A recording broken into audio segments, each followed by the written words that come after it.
Disclaimer, I do not dislike CinemaSins, and that is not a lie. For my next Everything Wrong with CinemaSins video, I'm going to be seeing the video on Coco, but before we start, I want to say one thing. While I am counting this video as one I want to do, I want to still give a thanks to Jinty the Black Engine for suggesting this video. Enjoy, everyone. When will Disney and Pixar studios just merge already? They are only separate because they both love logos.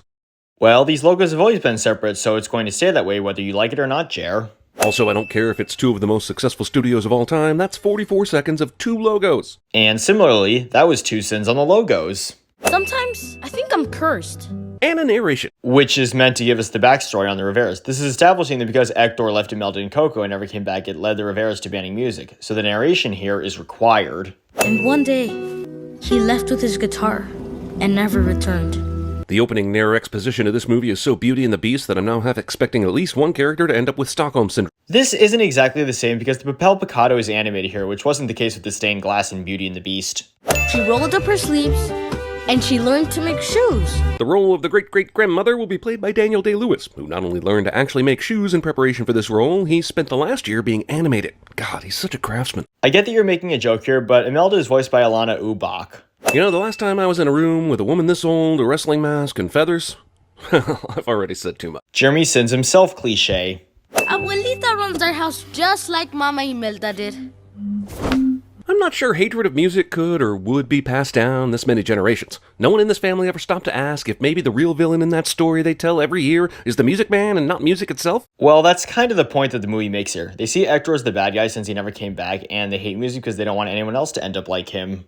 The inside jokes in these Pixar movies and movies in general are becoming distracting. That's just how you feel about it, so I'll give this my award. I am not like the rest of my family. Ratatouille, Brave, Moana, The Good Dinosaur, Frozen, Planes, Zootopia. Wouldn't it be weird to see a Disney Pixar movie about a protagonist that was exactly like their family and followed all the rules and was still a compelling character? Frozen, Moana, Planes, and Zootopia aren't Pixar movies, Jeremy.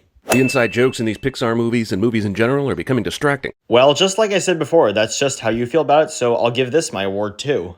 I know this is a cartoon, but the candles and flowers situation here is making me anxious. Not to mention all that fruit next to the candles. Who wants warm, raw fruit? And ordinarily I would approve of the booze, but again, fire! But that's what it's like on Dia de Muertos in Mexico. Candles are lit on ofrendas as a way of symbolizing the element of fire. And in addition, all the food and drinks on the ofrenda are for the spirits. Dia de los Muertos is the one night of the year our ancestors can come visit us. We've put their photos on the ofrenda so their spirits can cross over. Expositional lecturing. Well, it's a tradition that Mexicans do to celebrate the holidays since they honor the deceased by creating ofrendas with pictures of them on it. Also, this exposition is needed for those who are unfamiliar with Mexican culture or Dia de los Muertos. Perfecto. That he or anyone, including Jesus and Bob Dylan, could ever properly tune a busted-ass homemade beater guitar like that. Well, we aren't talking about the real world here, so that shouldn't matter.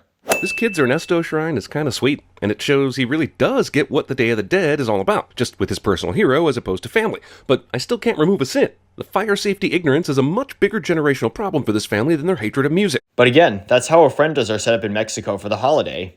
Sure, he can sneak out, but his family celebrates this event together, and they're going to notice him missing. I don't know how he expects this plan to work. Miguel is kind of stupid. Previously, Miguel said to Dante that he was going to go play in the talent show if it killed him, which meant that he was willing to take any punishment he could receive.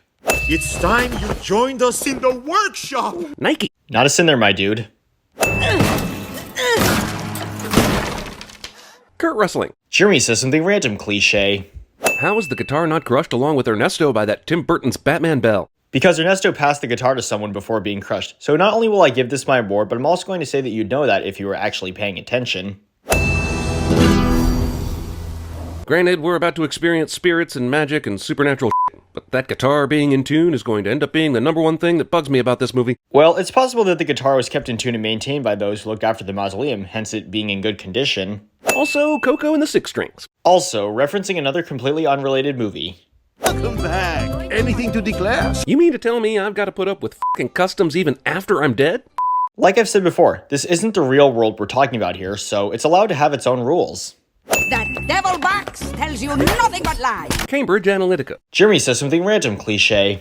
Get your family's blessing and everything should go back to normal. But you gotta do it by sunrise. Who's making up the rules on all this The filmmakers, since they're the ones who made this movie. Should we tell him there are no restrooms in the land of the dead? There are no restrooms, but there are pet allergies. That's the joke. Should lock you up for the rest of the holiday. but my shift's almost up, so I'm letting you off with a warning. So, is there law and order in the land of the dead all the time, or just during the Day of the Dead? And regardless, what's the judiciary system based on? Who cares? Nice gag, solid joke. Why does he even have eyeballs? So that he can see, since he and the other skeletons are living spirits in the land of the dead. Also, sending something you like. Sure, her spirit guide is a horned panther dragon. Okay. But they said earlier the spirit guides help the spirits find their way, not help find their missing living descendants who are escaping in Deadland. First of all, Pepita is an alebrije, which are creatures that take elements from different animals to create a mythical being in Mexican culture. Second of all, Imelda needs Pepita to guide her to Miguel so that she can safely send him back home. If you really want to get to Ernesto, there is that music competition at the Plaza de la Cruz. Winner gets to play at his part. Not only is everything in this room expositional fodder for Miguel's journey, there's an extremely convenient music festival that would allow him to meet De La Cruz. Well, yeah, and without convenient things, you wouldn't have any movie ever. Also, this is the second major music competition in this movie, and while it's not the movie's fault, the Pitch Perfect series has really worn me out on that kind of thing as a plot device. Admits it's not the movie's fault, sends the movie forward anyway. Look, movie, you can't have Miguel take down a tomb guitar that hadn't been touched in over 100 years and play it with it being perfectly in tune, and then later show me someone casually tuning a guitar before playing it. Either guitar tuning matters in this movie, or it does not. Pick. Well, this film takes place in 2017, the year it came out, and Ernesto died in 1942, so the guitar hadn't been untouched for more than 100 years. Gracias. Chicharron waits to Yoda until the exact moment Hector and Miguel show up, just so Hector can explain how this works. Narration. Wait, what happened? He's been forgotten. Okay, so he's living in a hammock in this part of the Deadland for those who never get their picture put up during Day of the Dead. Fine. But now that he's been entirely forgotten, he disintegrates? So many questions, but chief among them, who the was thinking about this guy the last couple decades but not putting his picture up? Because that guy is a douche. I think it was more like he was still in someone's memory for a little bit, but then he slipped from their mind, leading to him disappearing. When there's no one left in the living world who remembers you, you disappear from this world. We call it the final death. Cool. And then what happens after Final Death? Final Death Land? How many layers are there? Well, the movie sort of answers that question, and you'd know that if you weren't talking over this scene. We call it the final death. Where did he go? No one knows. Our memories, they have to be passed down by those who knew us in life. Well, I find that to be some bullshit. My memories aren't good enough or powerful enough unless I've talked about them ad nauseum around enough friends that one of them still remembers the stories. But like I've said before, this is a world that's completely made up in a fantasy movie, so this kind of point/question doesn't matter. Also, that's again how the holiday is in Mexico. People honor deceased people by what they remember about them and how they were in life. Let's talk about how the Land of the Dead, but not Final Dead, has electricity. Well, you move on to the next sin after saying that, so what is it you have to say about electricity in the Land of the Dead? If I can't go out there and play one song, how can I call myself a musician? Never stop Britney Spears, dude. I know you're just making a joke here, but that's not a sin, Jer. Huh. Apparently pretending to be dead gives you a zoom and enhance superpower. I don't think this is a superpower Miguel has. This is just the movie zooming in on the different family members that he's looking at. You don't want to help me. You only care about yourself. Even Pixar isn't immune to shoehorning in a protagonist argue and separate before the climax of the movie cliche. God, does every movie have to do this shit? Pretty much, yeah. Flying magical beast combinations somehow can't get through a narrow staircase in the Land of the Dead. Well, yeah, since Pepita's too big to fit through the door here. Come on, is this really a sin? Wait, they're using a super powerful spirit animal to serve f***ing hors d'oeuvres? Yeah. My great-great-grandson. Do they honestly have time for polo? Isn't Miguel on a mission that is time-sensitive and confined to a single day? Yeah, but Miguel's not worried now since he thinks he just needs a blessing from Nestor in order to get back home, and he's found him. So it makes sense that he thinks that he can spend time with his supposed great-great-grandfather and still get back home before the sun rises. That's Don Hidalgo's toast in the De La Cruz movie. Look! I would move heaven and earth for you, mi amigo. But in the movie, Don Hidalgo poisons the drink. Hang on, this exact clip is playing right now? I'm really starting to think they should change the name to Land of the Plot Coincidence. See Sin 95.